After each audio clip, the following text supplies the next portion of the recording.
ಎಂಥ severe depression ಅಂದರೆ ನೀವು ನಂಬ್ತಿರೋ ಇಲ್ಲ, ನನ್ನ ಹತ್ರ ಇನ್ನೂ ಆ ವಿಡಿಯೋಸ್ ಇಟ್ಕೊಂಡಿದ್ದೀನಿ.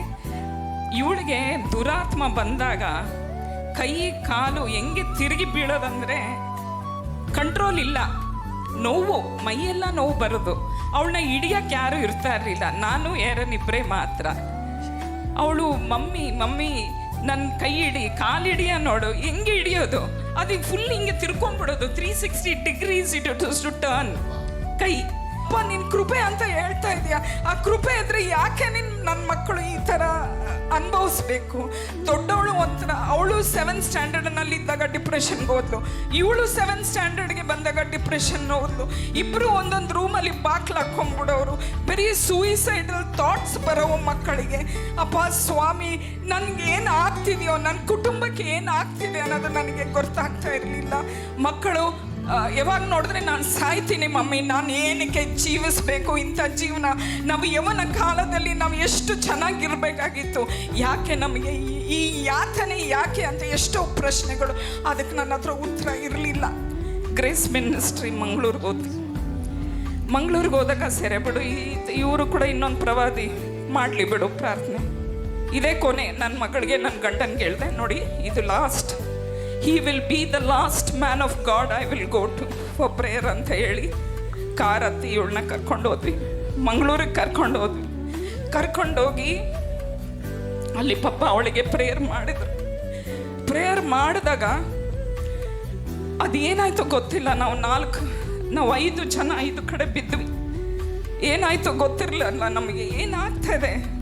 ಆ ರಾತ್ರಿ ದೇವರ ಆತ್ಮ ಮಗಳ ಮೇಲೆ ಬಂದು ಹೇಗೆ ಅವಳು ಏನೂ ಆಗಿಲ್ಲ ಅನ್ನೋ ಥರ ಆಗ್ಬಿಟ್ಲು.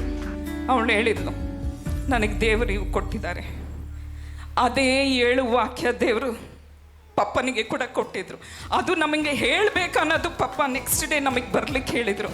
ಅದೇ ವಾಕ್ಯ ಮಗಳಿಗೆ ಕೊಟ್ಟಿದ್ರು. ಆ 7 ವಾಕ್ಯಗಳು ಅಪ್ಪ ಸೇವಕರ ಮೂಲಕ ನಮಗೆ ತಿಳಿಸಿದ್ರು.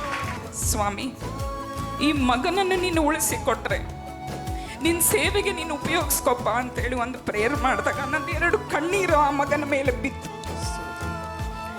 ಆ ಮಾಡಿದ ಪ್ರೇಯರು ಇವತ್ತು ಪ್ರತಿಫಲ ನಾನು ಇವತ್ತು ನೋಡ್ತಾ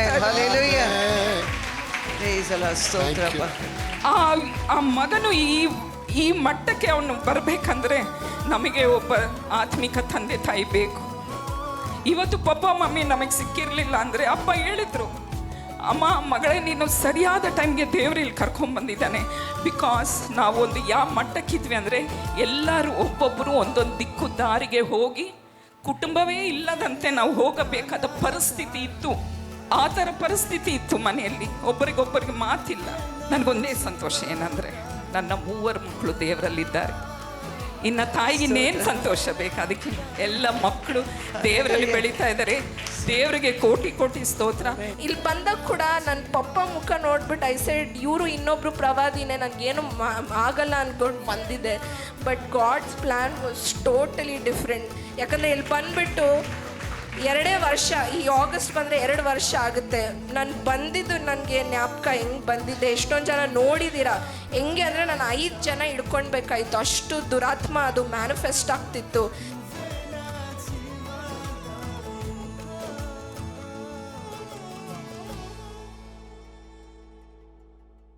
ದೇವ್ರ ನಾಮಕ್ಕೆ ಸ್ತೋತ್ರವಾಗಲಿ.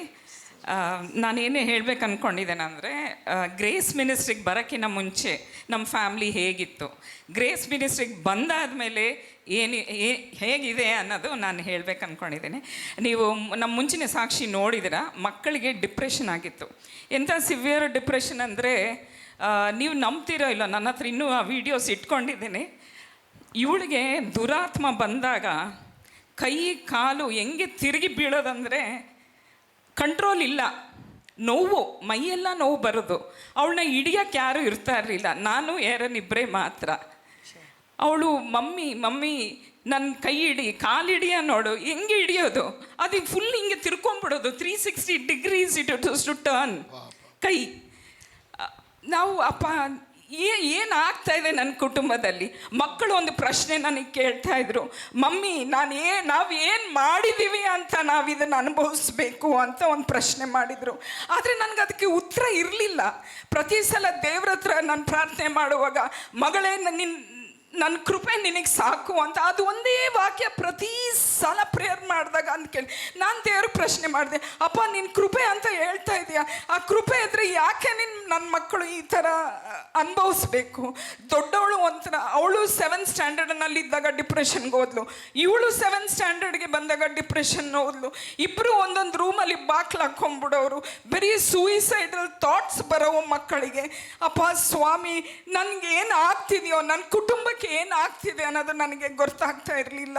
ಮಕ್ಕಳು ಯಾವಾಗ ನೋಡಿದ್ರೆ ನಾನು ಸಾಯ್ತೀನಿ ಮಮ್ಮಿ, ನಾನು ಏನಕ್ಕೆ ಜೀವಿಸಬೇಕು ಇಂಥ ಜೀವನ, ನಾವು ಯವನ ಕಾಲದಲ್ಲಿ ನಾವು ಎಷ್ಟು ಚೆನ್ನಾಗಿರ್ಬೇಕಾಗಿತ್ತು, ಯಾಕೆ ನಮಗೆ ಈ ಯಾತನೆ ಯಾಕೆ ಅಂತ ಎಷ್ಟೋ ಪ್ರಶ್ನೆಗಳು. ಅದಕ್ಕೆ ನನ್ನ ಹತ್ರ ಉತ್ತರ ಇರಲಿಲ್ಲ. ಮಕ್ಕಳಿಗೆ ಹೇಳಿಗೋದು, ನಾನು ದೇವ್ರಿಗೆ ಹೇಳ್ದೆ, ಅಪ್ಪ ನೀನೇ ಉತ್ತರ ಕೊಡು ಮಕ್ಕಳಿಗೆ, ನನ್ನ ಹತ್ರ ಅಂತೂ ಉತ್ತರ ಇಲ್ಲ, ನೀನೇನೋ ನನಗೆ ನಿನ್ನ ಕೃಪೆ ಸಾಕು ಅಂತ ನೀನು ಹೇಳ್ತಾ ಇದೆಯಾ ಅಂತೇಳಿ ಕಣ್ಣೀರು ಪ್ರಾರ್ಥನೆ ಎಷ್ಟೋ ಇಟ್ಟೆ. ಹಾಗಾಗಿ ದೊಡ್ಡ ಮಗಳು ಹಾಗೆ ಆದ್ಲು, ಇವಳು ಹಿಂಗೆ ಆದ್ಲು. ಎಷ್ಟೋ ಪಾಸ್ಟರ್ಗಳ ಹತ್ರ ನಾವು ಹೋದ್ರು, ಪ್ರಾರ್ಥನೆ ಮಾಡಿಸ್ಕೊಂಡು. ಕೊನೆಯದಾಗಿ ನನ್ನ ದೊಡ್ಡ ಮಗಳು ಇಲ್ಲಿ ಬಂದು ಅಪ್ಪದು ಇದೆಲ್ಲ ನೋಡಿದ್ಲು, ಹೇಳಿದ್ಲು, ಮಮ್ಮಿ ಒಂದು ಚಾನ್ಸ್ ಕೊಡು ಮಮ್ಮಿ, ನೀನು ಬಾ. ಕುವೇಟ್ಗೆ ಹೋದವಳು, ಬೆಳಗ್ಗೆ ಇಳಿದೆ, ಮತ್ತೆ ಅದೇ ರಾತ್ರಿ ಫ್ಲೈಟಲ್ಲಿ ಮತ್ತೆ ಹತ್ತಿ ಬಂದೆ. ಮಗ ಫೋನ್ ಮಾಡ್ದ, ಮಮ್ಮಿ ಶಾನನ್ನ ಅಡ್ಮಿಟ್ ಮಾಡಿದ್ದೀವಿ. ಆಸ್ಪತ್ರೆಗೆ ಹೋದರೆ ಏನು ಟ್ರೀಟ್ಮೆಂಟ್ ಇಲ್ಲ, ಇಂಜೆಕ್ಷನ್ ಕೊಡಿಸಿ ಮಲಗಿಸ್ತಾಯಿದ್ರು ಮಕ್ಕಳನ್ನ ಅಷ್ಟೇ. ಆ ದುರಾತ್ಮ ಮೈಯಿಂದ ಹೊರಟು ಹೋದ ಮೇಲೆ ಆ ಮಕ್ಕಳು ನನ್ನ ಹತ್ರ ಬಂದು, ಮಮ್ಮಿ ಹಾಡಾಡು, ನನ್ನ ಮಲಗಿಸು ಅನ್ನೋರು. ಹಾಡಾಡಿ ಚಿಕ್ಕ ಮಕ್ಕಳನ್ನು ಮಲಗಿಸಿದ ಹಾಗೆ ಮಲಗಿಸ್ತಾ ಇದ್ದೆ. ನನಗಂತೂ ನಿದ್ದೆ ಇರ್ತಿರ್ಲಿಲ್ಲ. ರಾತ್ರಿ ಮೆತ್ತಗೆ ಹೋಗಿ ರೂಮ್ ತೆಗೆದು ನೋಡೋದು, ಮಲಗಿದ್ದಾರ ಇಲ್ವಾ, ಏನು ಮಾಡ್ಕೊತಾ ಇದ್ದಾರೋ ಜೀವನಕ್ಕೆ ಅನ್ನೋದು ಭಯ. ಅವಳ ಬೆಡ್ರೂಮ್ಗೆ ಹೋಗೋದು, ಇವಳು ಬೆಡ್ರೂಮ್ಗೆ ಹೋಗೋದು, ರಾತ್ರಿ ಎಲ್ಲ ನಿದ್ದೆ ಇರ್ತಿರ್ಲಿಲ್ಲ. ನನ್ನ ಶರೀರ, ನನ್ನ ಆರೋಗ್ಯ ನೋಡ್ಕೊಳ್ಳೋಕ್ಕೆ ನನಗೆ ಟೈಮ್ ಆಗಲಿಲ್ಲ. ಒಳ್ಳೆ ಕೆಲಸ ಬಿಡಬೇಕಾಗಿತ್ತು. ಸ್ಕೂಲಿಂದ ಸಡನ್ನಾಗಿ ಫೋನ್ ಬರೋದು, ನಿನ್ನ ಮಗಳು ಚೀರಾಡ್ತಾ ಇದ್ದಾಳೆ, ನಿನ್ನ ಮಗಳು ಅದನ್ನು ಒಸಿತಾ ಇದ್ದಾಳೆ. ಹೋಗಿ ಮತ್ತೆ ಕರ್ಕೊಂಬರೋದು. ಸ್ಕೂಲ್ ಬಿಟ್ಟರು, ಬೇರೆ ಕಡೆ ಸ್ಕೂಲ್ಗೆ ಹಾಕಿದ್ರು, ಅಲ್ಲಿನೂ ಅವರು ಸೆಟ್ಲ್ ಆಗಲೇ ಇಲ್ಲ ಮಕ್ಕಳು. ಕೊನೆಯದಾಗಿ ಆಗಸ್ಟಲ್ಲಿ, ಅವತ್ತು ನಾನು ಬೆಳಗ್ಗೆ ಕುವೇಟಿಂದ ಬಂದೆ. ಅದೇ ಕಾರಲ್ಲಿ ಅವತ್ತು ಬೆಳಿಗ್ಗೆನೆ ಗ್ರೇಸ್ ಮಿನಿಸ್ಟ್ರಿ ಮಂಗಳೂರಿಗೆ ಹೋದಾಗ, ಸೆರೆ ಬಿಡು, ಇವರು ಕೂಡ ಇನ್ನೊಂದು ಪ್ರವಾದಿ ಮಾಡಲಿ ಬಿಡು ಪ್ರಾರ್ಥನೆ, ಇದೇ ಕೊನೆ. ನನ್ನ ಮಗಳಿಗೆ, ನನ್ನ ಗಂಡನಿಗೆ ಹೇಳಿದೆ, ನೋಡಿ ಇದು last, he will be the last man of God, I will go to for prayer ಅಂತ ಹೇಳಿ ಕಾರ್ ಹತ್ತಿ ಇವಳನ್ನ ಕರ್ಕೊಂಡು ಹೋದ್ವಿ.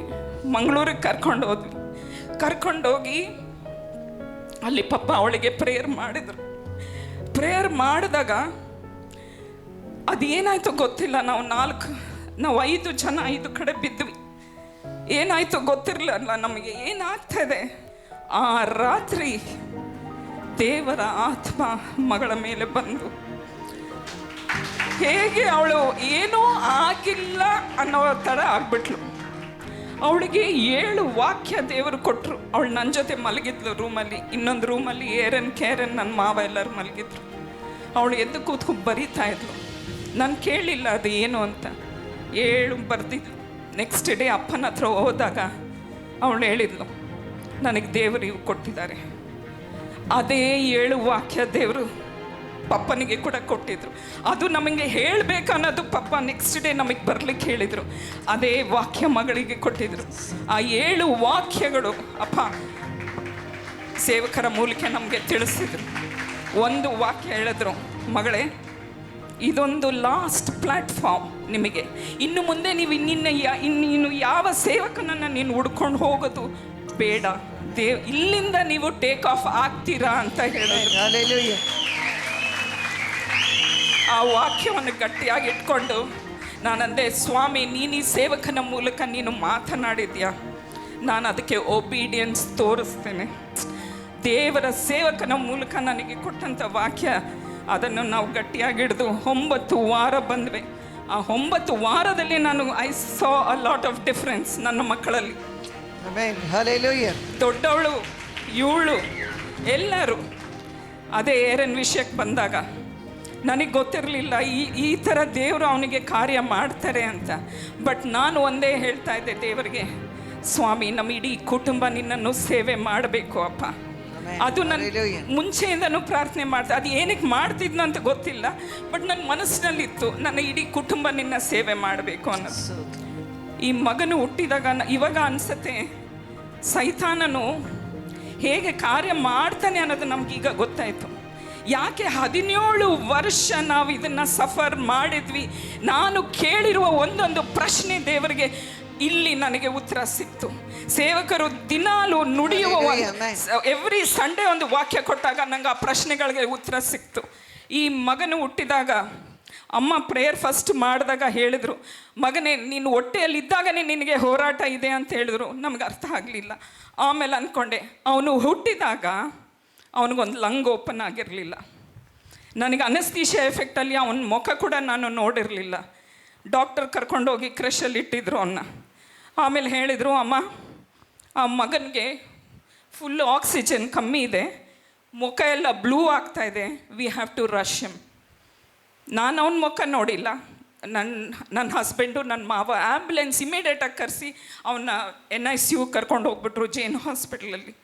ನನಗದು ಸಿಸೇರಿಯನ್ ಆಗಿದ್ದರಿಂದ 3 ಡೇಸ್ವರೆಗೂ ನಾನು ಅಲ್ಲೇ ಇದ್ದೆ. ಅವನಿಗೆ ಫೀಡ್ ಮಾಡೋಕ್ಕೂ ಆಗಲಿಲ್ಲ, ತುಂಬ ನೋವಾಗಿತ್ತು.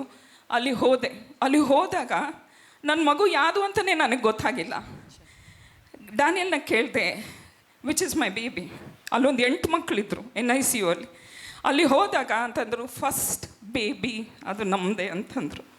ಅಲ್ಲಿ ಹೋದಾಗ ಇವನಿಗೆ ವೆಂಟಿಲೇಟರ್ ಇಟ್ಟಿದ್ರು.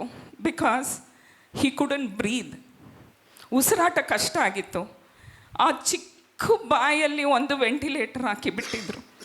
ನಾನು ಒಂದು ಪ್ರೇಯರ್ ಮಾಡಿದೆ ಅಲ್ಲಿ, ಸ್ವಾಮಿ ಈ ಮಗನನ್ನು ನೀನು ಉಳಿಸಿಕೊಟ್ರೆ ನಿನ್ನ ಸೇವೆಗೆ ನೀನು ಉಪಯೋಗಿಸ್ಕೊಪ್ಪ ಅಂತೇಳಿ ಒಂದು ಪ್ರೇಯರ್ ಮಾಡಿದಾಗ ನಂದು 2 ಕಣ್ಣೀರು ಆ ಮಗನ ಮೇಲೆ ಬಿತ್ತು. ಆ ಮಾಡಿದ ಪ್ರೇಯರು ಇವತ್ತು ಪ್ರತಿಫಲ ನಾನು ಇವತ್ತು ನೋಡ್ತಾ ಆ ಮಗನು ಈ ಮಟ್ಟಕ್ಕೆ ಅವನು ಬರಬೇಕಂದ್ರೆ ನಮಗೆ ಒಬ್ಬ ಆತ್ಮಿಕ ತಂದೆ ತಾಯಿ ಬೇಕು. ಇವತ್ತು ಪಪ್ಪ ಮಮ್ಮಿ ನಮಗೆ ಸಿಕ್ಕಿರಲಿಲ್ಲ ಅಂದರೆ ಅಪ್ಪ ಹೇಳಿದರು, ಅಮ್ಮ ಮಗಳೇ ನೀನು ಸರಿಯಾದ ಟೈಮ್ಗೆ ದೇವರು ಇಲ್ಲಿ ಕರ್ಕೊಂಡ್ಬಂದಿದ್ದಾನೆ.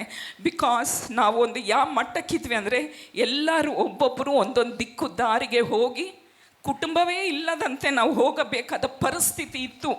ಆ ಥರ ಪರಿಸ್ಥಿತಿ ಇತ್ತು ಮನೆಯಲ್ಲಿ, ಒಬ್ಬರಿಗೊಬ್ಬರಿಗೆ ಮಾತಿಲ್ಲ, ಆ ಥರ ಪರಿಸ್ಥಿತಿ ಇತ್ತು. ಸರಿ, ಅದರಲ್ಲಿ ದೇವರು ಬಿಕೇಮ್ ಡಾಕ್ಟ್ರ್ ಅಂದರು, ಒಂದು ಇಂಜೆಕ್ಷನ್ ಕೊಡಬೇಕಮ್ಮ, ಡೈರೆಕ್ಟ್ ಅವ್ನ ಲಂಗ್ಸ್ಗೆ ಕೊಡಬೇಕು, ನಾವು ನೋಡೋಣ, ಇಫ್ ಇಟ್ ಓಪನ್ಸ್ ಅಂತಂದರು. ಸರಿ ಕೊಡಿ ಡಾಕ್ಟ್ರ್, ಎಷ್ಟಾಗತ್ತೆ? 12,000 ಆಗುತ್ತೆ. 12,000 ಇಂಜೆಕ್ಷನ್ ಒಂದು ಅವನಿಗೆ ಚುಚ್ಚಿದಾಗ ದೇವರ ಕೃಪೆ, ಅದು ಲಂಗ್ ಓಪನ್ ಆಯಿತು. He was the most expensive baby. ಒಂದೊಂದು ಸ್ಕೇಲ್ ಫಾರ್ಮ್ ಆಗಿಬಿಡ್ತು ಸ್ಕಿನ್ ಮೇಲೆ ಅವನಿಗೆ. ಅವನ್ನ ಹಿಂಗೆ ಎತ್ತಿದಾಗ ಅದೆಲ್ಲ ಹಿಂಗೆ ಬಾಚ್ತಾ ಇದ್ವಿ. ಆ ಥರ ಪರಿಸ್ಥಿತಿಯಲ್ಲಿ ಇನ್ನೊಂದು ಸಲ ದೇವರು ಅವನಿಗೆ ಜೀವ ಕೊಟ್ಟರು. ಆವತ್ತು ಅದೇ ಪ್ರೇಯರ್ ಮಾಡಿದೆ, ಅಪ್ಪ ಈ ಮಗನನ್ನು ಉಳಿಸು, ನಿನ್ನ ಸೇವೆಗೆ ನೀನು ತೆಗೆದುಕೋ ಅಂಥೇಳಿ ಅದೇ ಪ್ರಾರ್ಥನೆ ಮಾಡಿದಾಗ ದೇವರು ಅವನನ್ನು ಉಳಿಸಿದ್ರು. ಸೊ ಇವತ್ತು ನಾನು ಏನು ಹೇಳ್ತೀನಿ ಅಂದರೆ, ತಾಯಿಗಳಿಗೆ ಎಸ್ಪೆಷಲಿ ನನಗೆ ಗೊತ್ತು, ಎಷ್ಟೋ ಜನರು ತಾಯಂದರು ಕಣ್ಣೀರು ಇಡ್ತಾ ಇದ್ದೀರಾ, ನಿಮ್ಮ ಕಣ್ಣೀರು ವ್ಯರ್ಥವಾಗುವುದಿಲ್ಲ. 17 ವರ್ಷ ಆಗಿರ್ಬೋದು ನನ್ನನ್ನು ಈ ಹಾದಿಯಲ್ಲಿ ನಾನು ಹೋಗಿದ್ದಕ್ಕೆ. It was only a valley experience. ದೇವ್ರು ಕೇಳ್ತಿದ್ದೆ, ಅಪ್ಪ ನನ್ನ ಪರ್ವತದ ಮೇಲೆ ಯಾವಾಗಪ್ಪ ತೊಗೊಂಡು ಹೋಗ್ತೀಯಾ? ಇದೇ ತಗ್ಗಿನಲ್ಲೇ ಹೋಗ್ತಾ ಇದ್ದೀನಲ್ಲ 17 ವರ್ಷ. ಬಟ್ ಇವತ್ತು ನಾನು ಹೇಳೋದು ತಾಯಂದರಿಗೆ, ದುಃಖ ಪಡಬೇಡ್ರಿ, ಪ್ರಾರ್ಥನೆ ಮಾಡಿ, ನಿಮ್ಮ ಕಣ್ಣೀರು ವ್ಯರ್ಥವಾಗೋದಿಲ್ಲ. ದೇವರು ಒಂದು ದಿವಸ ಕಾರ್ಯ ಮಾಡೇ ಮಾಡಲೇ. ಇವತ್ತು ನಾನು ಕೃಪೆ ದೇವರು ಅಂತ ಇದ್ರು, ನನ್ನ ಕೃಪೆ ನಿನಗೆ ಸಾಕು ಅಂತ. ಅದೇ ಕೃಪೆ ಚರ್ಚ್ಗೆ ನನ್ನ ಕರ್ಕೊಂಡು ಬಂದರು. ಇದೇ ಕೃಪೆ ಎನ್ನುವ ಚರ್ಚಲ್ಲಿ ಇವತ್ತು ನಮ್ಮನ್ನು ಬಾಳಿ ಬದುಕಿಸ್ತಾ ಇದ್ದಾರೆ. ಇವತ್ತು ನಿನ್ನ ಮಕ್ಕಳಿಗೆ ನಾನು ಇನ್ನು ಸನ್ಮಾನ ಮಾಡಬೇಕಂತ ನಾನೇನು ಹೇಳಿಸ್ಕೊಟ್ಲಿಲ್ಲ, ಆದರೆ ದೇವರು ಅವರೊಂದಿಗೆ ಮಾತನಾಡಿದ್ದಾರೆ. ನನಗೊಂದೇ ಸಂತೋಷ ಏನಂದರೆ, ನನ್ನ 3 ಮಕ್ಕಳು ದೇವರಲ್ಲಿದ್ದಾರೆ. ಇನ್ನು ತಾಯಿಗಿನ್ನೇನು ಸಂತೋಷ ಬೇಕು? ಅದಕ್ಕೆ ಎಲ್ಲ ಮಕ್ಕಳು ದೇವರಲ್ಲಿ ಬೆಳೀತಾ ಇದ್ದಾರೆ.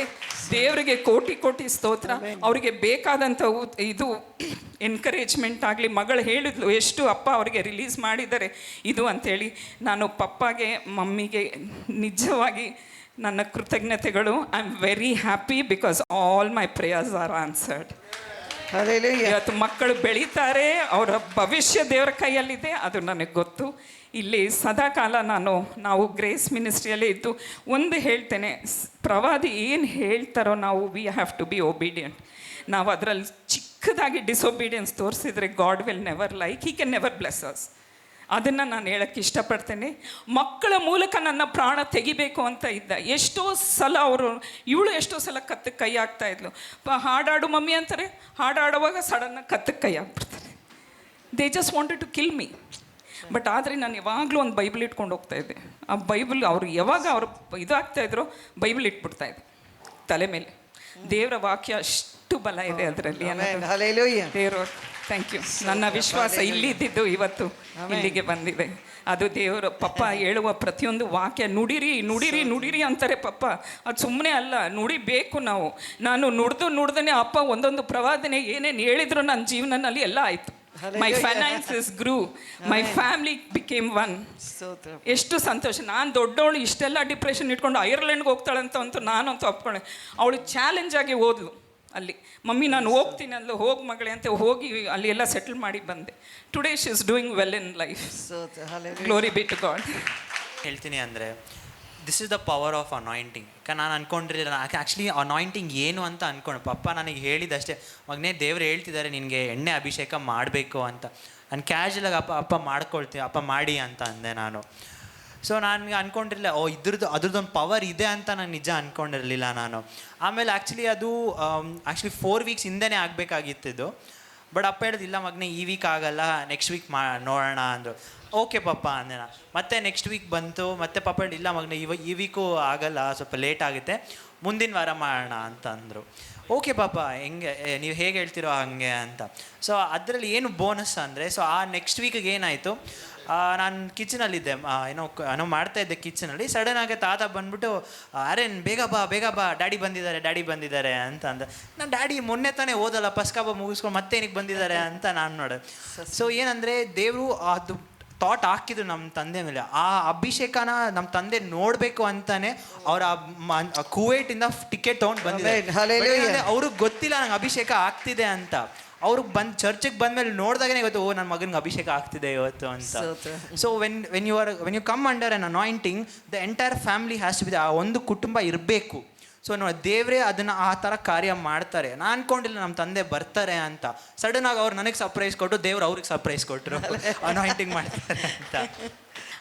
ಸೊ ಅವನು ಆ್ಯರನ್ ಹೇಳ್ದಾಗೆ ಏನೋ ಕೆಲವೊಂದು ವಾರಗಳಿಂದ ಎಲ್ಲರಿಗೂ ಗೊತ್ತಿದೆ, ಅಪ್ಪ ಅವನಿಗೆ ಎಣ್ಣೆಯದ ಅಭಿಷೇಕ ಮಾಡಿದ್ರು. ಸೊ ಅದು ಮಾಡಿದಾಗ ನಾನು ಅವನ್ನ ನೋಡಿದೆ, ಅದು ಹೆಂಗೆ ಅಭಿಷೇಕ ಮಾಡಿದ್ರು. ನನ್ನಲ್ಲೂ ಒಂದು ಆಸೆ ಬಂತು, ಅಪ್ಪ ಇದು ನನಗೂ ಆಗಬೇಕು ಅಂತ. ಯಾಕಂದರೆ ಅವನಿಗೆ ಅದು ಅಭಿಷೇಕ ಮಾಡಿದಾಗ ನಾನು ನಿಜವಾಗ್ಲೂ ಹೇಳ್ಬೇಕಂದ್ರೆ I could see so much of changes. ಏನೋ ಒಂದು ಅವನಲ್ಲಿ ಚೇಂಜ್ ಕಾಣಿಸ್ತಿತ್ತು. ಅಂದರೆ ಅವನ ಪರ್ಸ್ನಾಲಿಟಿನಲ್ಲಿ, ಮನೆಯಲ್ಲಿ ಅವನು ಮಾತಾಡೋ ಶೈಲಿ ಬದಲಾವಣೆ ಆಯಿತು. ಪ್ರೇಯರಲ್ಲಿ ಕೂತ್ಕೊಳ್ಬೇಕಾದ್ರೆ ಏನೋ ಒಂದು ಡಿಫ್ರೆಂಟ್ ಆಗಿತ್ತು. It was very powerful. So ಅದ್ರದ್ದು ಅರ್ಥ ನಮಗೆ ಆ್ಯಕ್ಚುಲಿ ಗೊತ್ತಾಗಿಲ್ಲ, ಬಟ್ ಅದ್ರದ್ದು ರಿಸಲ್ಟ್ ನಾವಿವತ್ತು ನೋಡ್ತಾ ಇದ್ದೀವಿ. ನಾವು ಅಂದ್ಕೊಂಡೇ ಇರಲಿಲ್ಲ ಇವನು ಆ ಒಂದು ಸ್ಟೇಜಿಗೆ ಹತ್ತುತ್ತಾನೆ ಅಂತ. ಬಟ್ ದೇವರು ಕಾರ್ಯ ಮಾಡೋದಂದರೆ ಅಷ್ಟು ಕಾರ್ಯ ಮಾಡ್ತಾನೆ. We can see the power of that anointing that was released upon him. So ಆವಾಗ ಅದು ನನಗೂ ಒಂದು ಆಸೆ ಬಂತು, ಇಲ್ಲಪ್ಪ ನನಗೂ ಈ ಒಂದು ಅಭಿಷೇಕ ಬೇಕು ಅಂತ. ಸೊ ಅದೇ ಟೈಮಲ್ಲಿ ಲಾಸ್ಟ್ ವೀಕು ನನಗೆ ಪ್ರೇಯರಲ್ಲಿ ಇರಬೇಕಾದಾಗ ಆಲ್ ಆಫ್ ಅ ಸಡನ್ ಏನಾಯ್ತೋ ಗೊತ್ತಿಲ್ಲ, ನನಗೊಂಥರ ಎನ್ಕೌಂಟರ್ ಥರ ಆಗಿ ನಾನು ಕೆಳಗಡೆ ಬಿದ್ದುಬಿಟ್ಟೆ ಮನೆಯಲ್ಲೇ. ಅದು ಹೆಂಗೆ ಬಿದ್ದೆ ಅಂದರೆ, ನಾನು ಒಂದು ಅರ್ಧ ಗಂಟೆ ನನಗೆ ಗೊತ್ತಿಲ್ಲ ನಾನು ಎಲ್ಲಿದ್ದೆ ಅಂತ. ಸೊ ಆ ಟೈಮಲ್ಲಿ ನಾನು ಒಂದು ವಿಷನ್ ನೋಡಿದ್ದೇನೆಂದರೆ, ನಾನು ಎಲ್ಲಿ ಕೂತಿದ್ದೀನಿ ನನ್ನ ಸುತ್ತ ಎಲ್ಲ ಒಂದು ಭೂಮಿ ಎಲ್ಲ ಒಡೆದೋಗಿ ಕೆಳಗಡೆ ಹೋಗಿ ಬಿದ್ದೋಗ್ಬಿಟ್ಟಿದೆ. ಎಲ್ಲ ಸುತ್ತಲೂ ಲಾವ ಇದೆ ನನ್ನ ಸುತ್ತಲೂ. ನಾನು ಮಾತ್ರ ಮಧ್ಯದಲ್ಲಿ ಒಂದೊಂದು ಚಿಕ್ಕ ಪೀಸ್ ಆಫ್ ಲ್ಯಾಂಡ್ ಮೇಲೆ ಕೂತಿದ್ದೀನಿ. ಸೊ ಇದು ಆ ಥರ ಆಯಿತು. ನನಗೆ ಏನಂತ ಅರ್ಥ ಆಗ್ತಾ ಇರಲಿಲ್ಲ. ನಾನು ನನಗೆ ಮೈಯೆಲ್ಲ ವೈಬ್ರೇಟ್ ಆಗ್ತಿದೆ, ಶೇಕ್ ಆಗ್ತಿದೆ, ಏನಾಗ್ತಿದೆ ನನಗೊಂದು ಆ್ಯಕ್ಚುಲಿ ಭಯ ಆಗ್ಬಿಡ್ತು. ಯಾಕಂದರೆ ಆಲ್ಮೋಸ್ಟ್ ಅರ್ಧ ಗಂಟೆ ನಾನು ಬಿದ್ದೋಗ್ಬಿಟ್ಟಿದ್ದೀನಿ, ರೂಮಲ್ಲಿ ಯಾರೂ ಇಲ್ಲ ನನ್ನ ಎತ್ತಕ್ಕೆ. ಸೊ ಆ ಒಂದು ಟೈಮಲ್ಲಿ ನಾನು ಅಪ್ಪಗೆ ಹೇಳ್ದೆ, ಸರ್ ಪಪ್ಪ ಈ ಥರ ವಿಷನ್ ನೋಡಿದೆ, ಇದು ಏನು ಅಂತ ನನಗೂ ಗೊತ್ತಿಲ್ಲ ಅಂತ. ಸೊ ಆವಾಗ ಲಾಸ್ಟ್ ವೀಕ್ ನನಗೆ ಪಪ್ಪ ಕಾಲ್ ಮಾಡಿ ಹೇಳಿದ್ರು, ಈ ಒಂದು ವಿಷನ್ ಏನಂದರೆ ಲೈಕ್ ನೀನು ದೇವರ ಕೃಪೆಯಿಂದನೇ ನೀನು ಆಚೆ ಬಂದಿದ್ಯಾ ಮಗಳೇ. ಯಾಕಂದರೆ ನಾನು ಇಲ್ಲಿ ಬಂದಾಗ ಹೆಂಗೆ ಬಂದಿದೆ ಅಂದರೆ ಒಂದು ಫುಲ್ ಡಿಪ್ರೆಷನಲ್ಲಿ ಬಂದಿದೆ. ನಂಗೆ ಇನ್ನೂ ಜ್ಞಾಪಕ, ನನ್ನ ಮುಖ ಹೆಂಗಿತ್ತು ಅಂದರೆ ಲೈಕ್ ಒಂದು ಪೊಸೆಸ್ಡ್ ಮುಖ, ಒಂದು ದುರಾತ್ಮ ಅಷ್ಟು ಹಿಡ್ಕೊಂಡಿತ್ತು. ನಾನು completely I had given up on God. ಆ ಒಂದು ಥರ ಬಂದಿದೆ. It is only the grace of God that has brought you out ಅಂತ ಪಪ್ಪ ಹೇಳಿದ್ರು. ಏನಂದರೆ ಹೇಗೆ ನಾನು ಮಿನಿಸ್ಟ್ರಿನಲ್ಲಿ ಇರ್ತೀನಿ, ಹೆಂಗೆ ನನ್ನ ಶೈಲಿ ಹೆಂಗಿರುತ್ತೆ, ನನ್ನ ಕಾಲಿಂಗ್ ಏನು, ನನ್ನ ಲೈಫ್ ಪರ್ಪಸ್ ಏನು, ಅದೆಲ್ಲ ದೇವರು ಅವ್ರ ಮೂಲಕ ಮಾತಾಡಿದ್ರು. ನಾನು ಕೇಳಿದಾಗ ನಾನು ಒಂಥರ ದಂಗಾಗೋದೆ. I said can God bless me so much. ಅಷ್ಟೊಂದು ಆಶೀರ್ವಾದ ಇಟ್ಟಿದಾರ ಅಂತ ಅಷ್ಟು ನನಗೆ ಏನು ಹೇಳೋಕ್ಕೆ ಗೊತ್ತಾಗಲಿಲ್ಲ ಪಪ್ಪಗೆ. ನಾನು ಬರೀ ಆಮೇನ್ ಅಂತ ಹೇಳ್ಕೊಂಡು ಕೂತಿದ್ದೆ. ಅಷ್ಟು ಶಾಕ್ ಹೋಗೋದಿತ್ತು. ಆಮೇಲೆ ನನಗೆ ಒಂದು ಅರ್ಥ ಆಯಿತು, ದಟ್ ನಮ್ಮ ಲೈಫಲ್ಲಿ ಒಂದು ಇರೋ ಬ್ಲೆಸ್ಸಿಂಗ್ಸು ದೇವರು ನಮ್ಮ ಲೈಫಲ್ಲಿ ಒಂದು ಬ್ಲೂ ಪ್ರಿಂಟೇ ಮಾಡಿಟ್ಟಿದ್ದಾರೆ, ಪ್ಲಾನೇ ಮಾಡಿಟ್ಟಿದ್ದಾರೆ. ಇಲ್ಲ ನನ್ನ ಮಗ ಹಿಂಗೇ ಇರಬೇಕು ಅಂತ. ಸೊ ಆ ಒಂದು ಲೈಫ್ನ ಬ್ಲೂ ಪ್ರಿಂಟು ಅದು ಕರೆಕ್ಟ್ ಟೈಮಲ್ಲಿ ಅನ್ಲಾಕ್ ಆಗಬೇಕು. ಸೊ ಅದಿರೋ ಬೀಗದ ಕೀಸ್ನ ದೇವರು ನಮ್ಮ ಪ್ರವಾದಿ ಕೈ ಕೊಟ್ಟಿದ್ದಾರೆ. ಸೊ ಅದಕ್ಕೆ ನಾನು ಆವಾಗ ಅರ್ಥ ಆಯಿತು, ನಾನೊಂದು ಪ್ರಯಾಣ ಮಾಡಬೇಕು ದೇವರಲ್ಲಿ, ಇದೆಲ್ಲ ನೆರವೇರಕ್ಕೆ ಇದು ಪ್ರಯಾಣ ಮಾಡಬೇಕು ಅಂತ. ಸೊ ಅದು ಪಪ್ಪ ನನಗೆಲ್ಲ ರಿವೀಲ್ ಮಾಡಿದಾಗ, ಪ್ಲಸ್ ಲಾಸ್ಟ್ ಸಂಡೇ ಪಪ್ಪ ಹೇಳಿದ್ರು ಹೇಗೆ ದೇವ್ರನ್ನ ಸನ್ಮಾನ ಮಾಡಬೇಕು ಅಂತ. ಸೊ ಆವಾಗ ನಂಗೆ ನಿಜಾಗ್ಲೂ ಅದು ಅನಿಸ್ತು, ದೇವರು ಎಷ್ಟೊಂದು ಪ್ಲ್ಯಾನ್ಸ್ ಇಟ್ಟಿದ್ದಾರೆ ನನ್ನ ಲೈಫಲ್ಲಿ. ನಾನು ಏನು ಕೊಡ್ತಾ ಇದ್ದೀನಿ ನನ್ನ ದೇವ್ರಿಗೆ. ಯಾಕಂದರೆ ಪ್ರತಿ ವಾರ ಬಂದು ಇಲ್ಲಿ ಕೂತ್ಕೊಂಡಾಗ ದೇವರು ಯಾವಾಗಲೂ ನಮಗೆ ಕೊಡೋದು, ವಾಕ್ಯ ಕೊಡ್ತಾನೆ, ವಾಕ್ಯದಿಂದ ನಮಗೆ ಬಲಪಡಿಸ್ತಾನೆ. He is giving so much. What am I giving to my Jesus? ಆ ಒಂದು ಇದು ಬಂತು. ನಾನು ಆ್ಯಕ್ಚುಲಿ ಇಡೀ ವಾರ ಪಪ್ಪ ಹೇಳಿರೋ ಒಂದೊಂದು ವಿಷನ್ಸ್ನು ನಾನು ನೆನೆಸ್ಕೊಂಡು ಅದು ಓದ್ಕೊಂಡು ನಂಗೆ ಅಷ್ಟು ಕಣ್ಣೀರು ಬಂತು. ಯಾಕಂದರೆ ಆವಾಗ ಅರ್ಥ ಆಯಿತು ಏನಕ್ಕೆ ಸೈತಾನ್ ನನ್ನ ಜೀವನದಲ್ಲಿ ಅಷ್ಟು ಹೋರಾಟ ತಂದಿದ್ದು ಅಂತ. ಬಿಕಾಸ್ ಎಷ್ಟು ಡಿಪ್ರೆಷನಲ್ಲಿದ್ದಂದರೆ I went to the best doctors, ಎಷ್ಟು ಥೆರಪೀಸ್ ತೊಗೊಂಡಿದ್ದೀನಿ, ಏನೂ ಪ್ರಯೋಜನ ಆಗಲಿಲ್ಲ. ಇಲ್ಲಿ ಬಂದಾಗ ಕೂಡ ನನ್ನ ಪಪ್ಪ ಮುಖ ನೋಡ್ಬಿಟ್ಟು ಐ ಸೈಡ್ ಇವರು ಇನ್ನೊಬ್ಬರು ಪ್ರವಾದಿನೇ, ನನಗೇನು ಆಗಲ್ಲ ಅಂದ್ಕೊಂಡು ಬಂದಿದೆ. But God's plan was totally different. ಯಾಕಂದರೆ ಇಲ್ಲಿ ಬಂದುಬಿಟ್ಟು 2 ವರ್ಷ, ಈ ಆಗಸ್ಟ್ ಬಂದರೆ 2 ವರ್ಷ ಆಗುತ್ತೆ.